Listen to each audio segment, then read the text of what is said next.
I'm going to talk about geoengineering, but I want to share a story with you. Every time I'm asked to speak, I public speak for a living. I'll go into that, but I don't get nervous to speak to you. What I get nervous about is not getting emotional telling you my story. Because in 2002, shortly after 9/11, like a lot of military veterans, I raised my right hand and I took an oath to the Constitution to hopefully do something meaningful with my life. 19 years old, unsure what I wanted to do. So I enlisted in the U.S. Air Force. My job in the U.S. Air Force was working in bioenvironmental engineering. So what bioenvironmental engineering is in the Air Force is equivalent to that of the OSHA and the EPA, if you're familiar with that. So we were an embedded liaison to make sure that we were tracking all of the aspects and impacts of the military, meaning what is the military doing and how is it impacting the environment, because we were accountable for that. Being government, we did not get any special treatment. We just couldn't be fined being another federal agency. EPA can, but not OSHA. So from the health side, it was knowing what you do in the Air Force. What does your job entail that is hazardous to your health? And I'm going to give you an example. Let's say that you were an aircraft painter, you were a mechanic. My job would go out to make sure I knew everything that you did, what you were exposed to, and how to mitigate and engineer out those hazards. Because we needed to, one, it's your legal right to be working in a safe and healthful work environment. So throughout 9 years, I worked as an industrial hygienist and an environmental specialist. There's two bases I was at that are called air logistics centers. What does that mean? It's not like a fighter wing, it's not really fun and amazing. What they did is they took aircraft that around every 10 to 15 years, they were required to be dismantled down to the last screw. So that meant every single industrial process you can think about, checking the metal integrity, making sure everything's good to go, or sometimes overhauling equipment. Part of my job in tracking the health hazards was to look at any time someone wanted to buy a chemical, any type of chemical. It was ordered through a system, and in that system, I had to go in there and say, the country we're in, we're not allowed to use this. We need to substitute it out with something a little less hazardous, while also maintaining the integrity for a technical order, meaning for that process, it says you must use, xylene or toluene to do this process. Well, I have to kind of fast forward. I want to say around 2006, I started kind of opening my eyes to how the military wasn't really what I thought it was. And people approached me knowing what I did for a living and said, have you ever heard of chemtrails? Well, I hadn't. And that sparked my interest. So I went online and I looked at chemtrails. I saw a lot of, debunking, a lot of sites that were just kind of calling it a conspiracy theory. And I thought, well, geez, this is what I do for a living. Preventive health, making sure that people are not getting sick, especially in the workplace, and by things that we're doing that can affect, human health in the environment. To summarize it, in an attempt to debunk this conspiracy theory as I thought it was, I didn't debunk it. It literally changed my life. Like I said, this is hard for me because it's not easy standing here and telling my story. One day I was going through that computer system, which if you want to look it up, it's called an Air Force Form 3952. It is the approval of hazardous materials. I was finding tons and tons of large quantities of aluminum, barium, strontium in the forms of oxides and sulfates. And of course I knew that there's industrial processes you may not have heard of, but it's bead blasting, pneumatic sanding, shot peening. There is certain medias that's similar to that is used. However, I had already accounted for that. I would sit and look at this computer system and say, this shop wants to order this paint. I'm going to tie it to a task. We had to know what was being used, why it was being used, tracking it cradle to grave on how we were going to dispose of it to be compliant with OSHA and the EPA. One of the legal requirements in approving these is looking at what used to be called a material safety data sheet. On that sheet, it's going to list the manufacturer. It's going to list some maybe acquired personal protective equipment that needs to be used or some ways to mitigate the exposures. These electronic MSDSs did not have a manufacturer name. They were very vague. They almost looked to me like somebody had made it and scanned it into the system. So I asked the question, what is this being used for? I never got an answer, so I didn't approve it. And it sat there. And then the heat came down. Why aren't you? Are you behind on your 3952s? Only a select few of us did that. So I started asking questions. And at that point, my demonization began. You know, I made my rank. I was decorated. I was a non-commissioned officer of the quarter. I won lots of awards. I had no reason for anyone to attempt to demonize me. So then I get moved over to the other Air Logistics Center. There's only 2 in the Air Force, which is in Warner Robins, Georgia. This kind of carried with me, and I thought, you know what? Should I revisit this? Is it worth it? Did I hit something? Maybe it's need to know. I started finding the same things at Robins Air Force Base. I was now doing some more investigation work. Part of what I did was to use a high volume air sampler to air sample up to, I'd say, a football field in about 10 minutes. I also conducted soil sampling because I thought, you know, if this is real and they are spraying this, it's going to get to the ground. So I conducted air sampling, I conducted soil sampling, and I was getting high levels of these contaminants.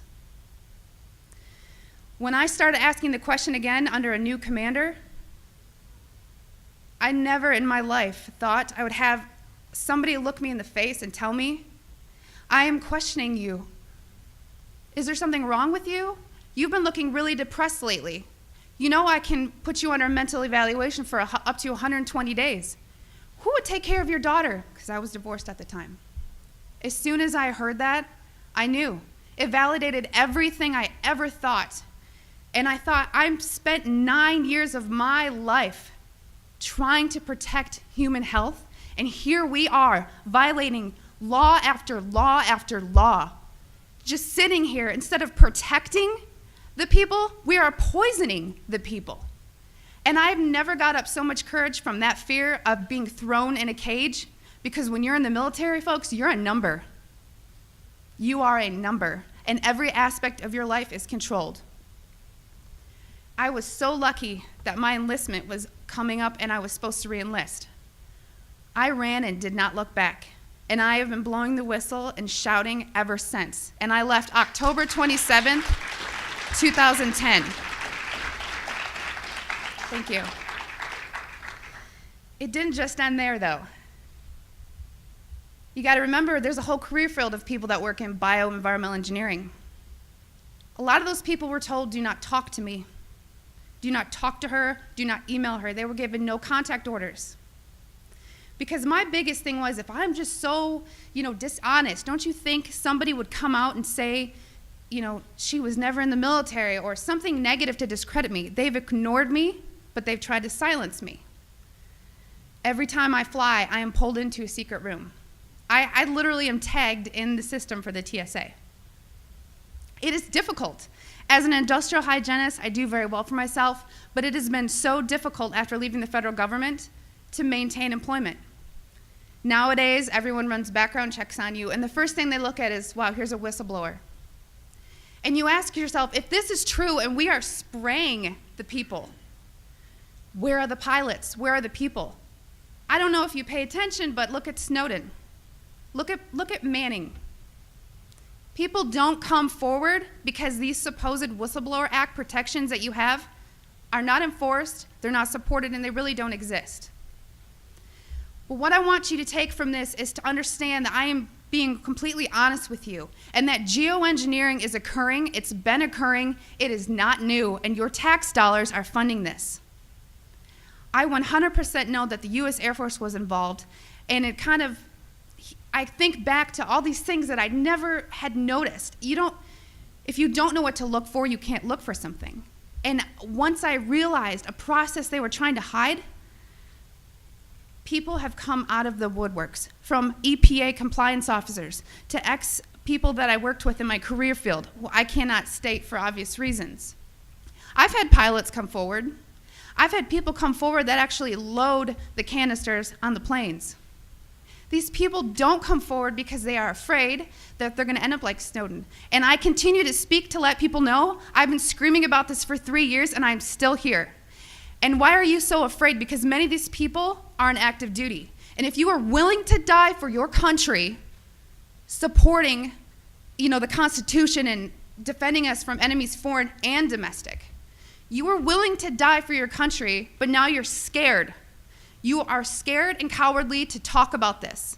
So I'm not just speaking to all of you in this room, I'm speaking to all those people that are gonna watch this online and watch it on YouTube. Because you can come forward, you can help expose this, and we can stop it. So many people wanna ask, why? Why is this occurring? That's for later thought. From weather modification to weather weaponry, there's numerous reasons under Agenda 21 and tons of theories. But my job as an industrial hygienist is to make sure that I comply with the laws and enforce them. So it is unethical every day for all the other people that are out there that work in preventive health, or even physicians that aren't speaking about this. They need to. So one thing I want to tell you is what you can do about it. The biggest hurdle that we have is disinformation sites. I never say them, but I'm going to today, so that you know if anyone ever gives these to you as a reference to debunk you, it's Metabunk and Contrail Science. Those are two websites that are ran by a government shill named Mick West. And he is a computer gaming programmer who tries to tell you about persistent contrails. So somebody who isn't even credentialed in chemistry or physics or ecology, none of that, is trying to tell you that you're crazy. Okay? So also on social media, don't just hit the share button. There are links. You have to understand that I have met people who used to be purposeful disinformation trolls, as we call them. These people are paid to pretend that they're you, to get you on board to believe a website or an article, just so that you look so vulnerable. And then later it will be deemed non-credible, and then you look non-credible. So please vet, research. And if you have something to write with, I want you to take down my email. It is Kristen, Kristen, Megan, MEGHAN, @gmail.com. And by emailing me, I can give you some information for what I'm about to tell you. If you still don't believe it, or you still want to convince people, there's something you can do. You can take a glass jar. It needs to be a glass jar, so there's no BPAs. Take a rain sample and take a snow sample. I tried to disencourage the soil sampling because everyone's background of where you live is different. Because a lot of the materials that are used in geoengineering are natural occurring in Earth, just not in the industrialized form that they're used. So if you take these rain samples and you take the snow samples, email me, because I cannot publicly tell you where to send them, because we've actually been blackballed by labs who refuse to run our samples. And a problem that is occurring is people are sending in rain samples to labs that don't realize how low the limit of detection needs to be, because these are nanoparticulates. They are very small. So if you email me, I can tell you where to send in your samples, and it's only around $50. That may be tough on some people, but it's way cheaper than maybe what you assumed. So I just want everyone to know and understand that of all things, of all the freedoms that we are losing, geoengineering is the #1 issue that we are facing. Because you can have guns and money and you can have everything. If you don't have food and water and you are dying of respiratory or neurological illnesses, what does it matter? So you've heard about vaccines, and you'll hear, about smart meters, and you'll hear about other issues like fracking. These are all systemic effects. We are getting overexposed to toxins. People will tell you fluoride's in the water, but it's not a lot. It is a lot, because you're getting it everywhere in your food, water that you drink. Everything is washed with that water. And you're getting it in your vaccines. All this, it's a coupled systemic effect, and our bodies cannot metabolize these toxins. So I just want to thank you for taking the time to listen to my story, and I will continue to shout from the rooftops. I don't care how many jobs I lose. I don't care how many friends or family I lose, because I took an oath. And in 9 years, I was not able to honor that oath, but I am today.